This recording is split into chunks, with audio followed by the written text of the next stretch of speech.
যে যত ট্রোলিং করেন না কেন, যে যত অপবাদই করেন না কেন, আমাদের সঠিক দায়িত্ব থেকে আপনারা বিচ্যুত করতে পারবেন না।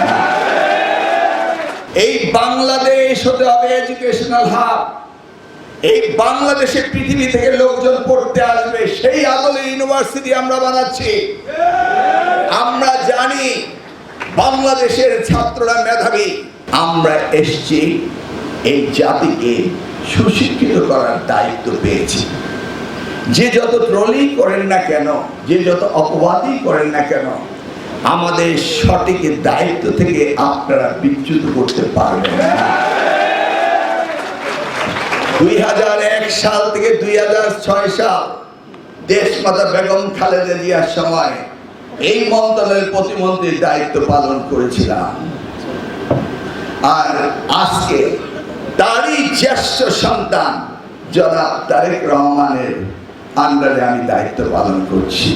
কি করে আপনারা ভাবতে পারেন যে অন্যায়কে প্রশ্রয় দিতে আমাকে নির্দেশ দেওয়া হবে?